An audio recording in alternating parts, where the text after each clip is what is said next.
Hello, my name is Liam and welcome back to the Commander Lurpack channel.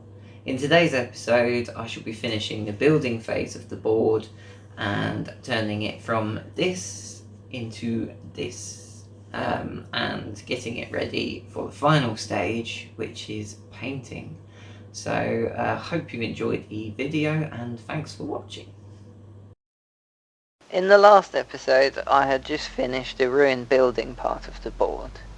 In this episode, I'm focusing on the industrial section, which right here basically consists of an unhealthy amount of energy drink cans and Pringles tubes glued to the board. These are connected with some bits of MDF wood to form basic walkways and platforms.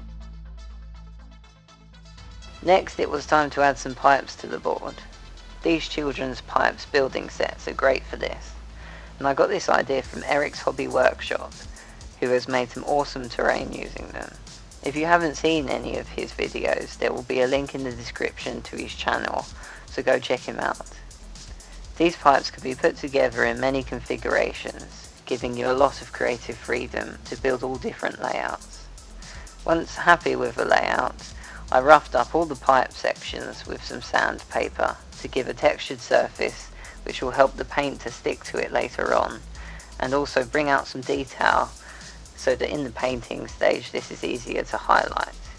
This can be quite tedious sanding down all the pipe sections, but it pays off later, making it much easier to paint. Once all the pipe sections are sanded, it's time to stick them on the board using a hot glue gun.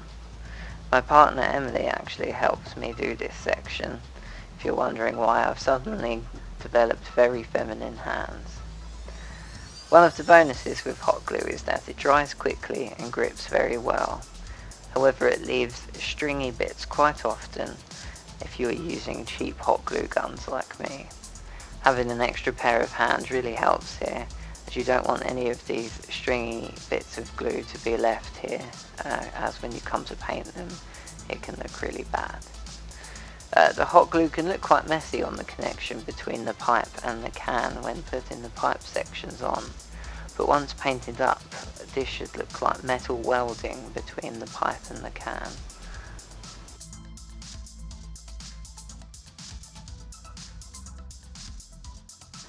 Here is the board with all the pipe sections glued into place.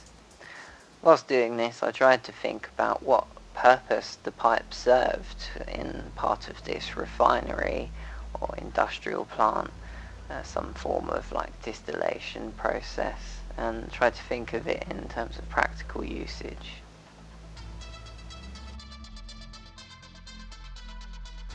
So here I am making some metal girders which will act as supports for my walkways and platforms in the industrial sector. I'm using thick card and cutting it into 1 centimeter strips. These strips will be stuck together using tacky glue to make an eye shape. This is another great idea I picked up from Eric's Hobby Workshop, and these eye-shaped beams can be used to create structures and supports.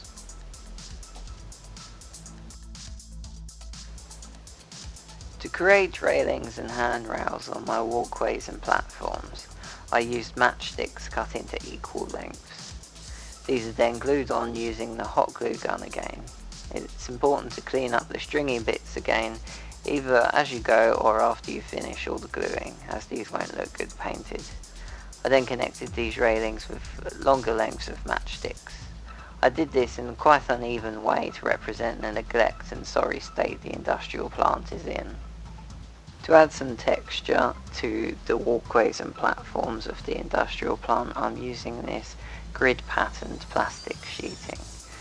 This just helps to add an extra bit of detail to these sections, and it's quite easy to work with as you can just cut it up with a pair of scissors.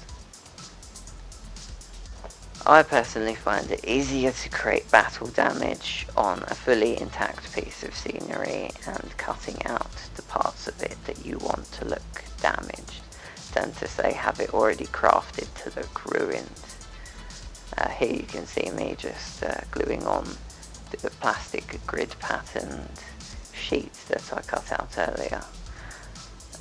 Using the I-beams that we made earlier, I'm just sticking those on as the supports for these platforms. I wasn't happy with the lollipop sticks that were previously stuck on as supports, as I didn't think that they fit in very well with the general aesthetic of the building. And these I-beams or girders fit in much better with the industrial feel and environment that I was after.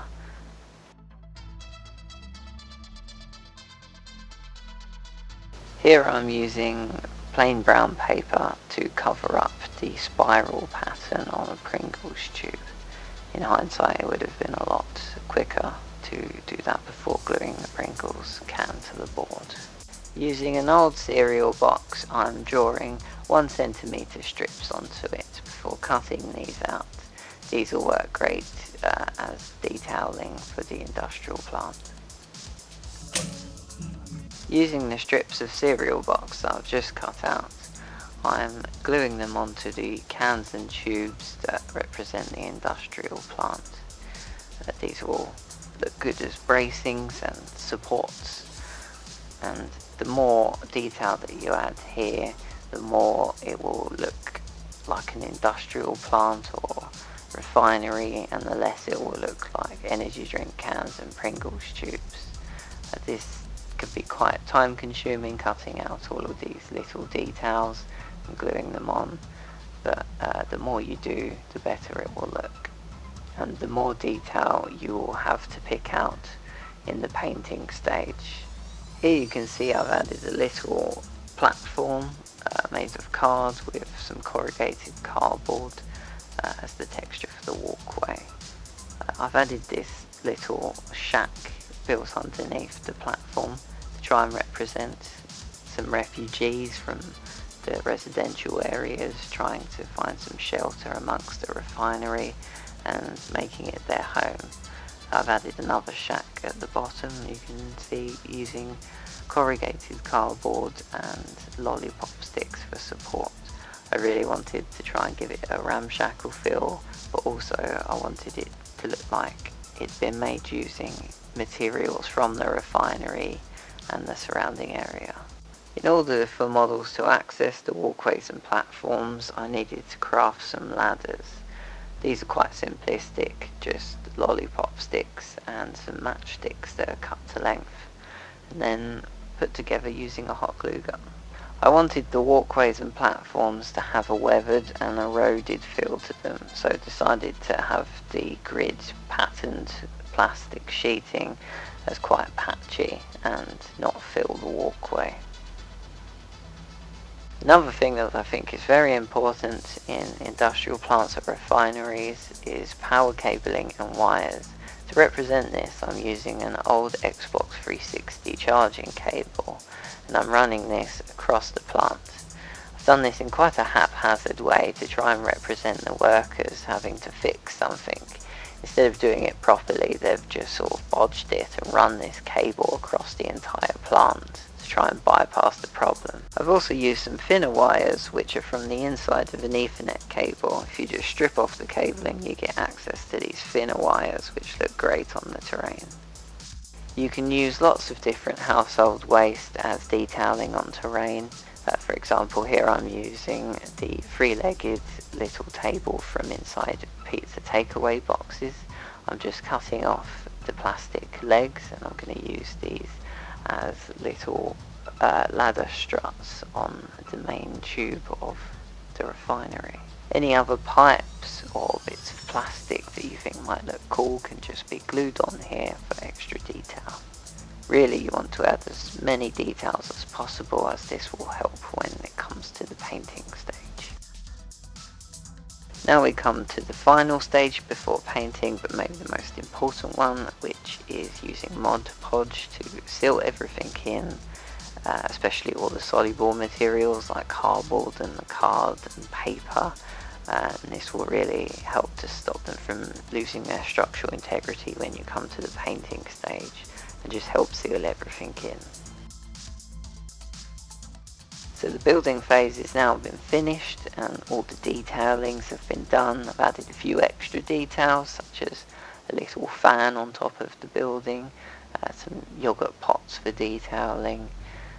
In this stage you just can add as many details as you want to really flesh out the scenery. So this is the most fun stage of the build so far, where you get to spray everything black and it's no longer a multicoloured mess of Pringles tubes and energy drink cans and multicoloured pipe sections. And it starts to actually look like the industrial refinery and ruined building that it's supposed to look like. And this is the last stage before you can start painting. That's all I had time for in today's episode, so I shall leave you with a little cinematic of the board progress so far, and I shall see you in the next episode where I shall finish off the board and paint it. Thanks for watching.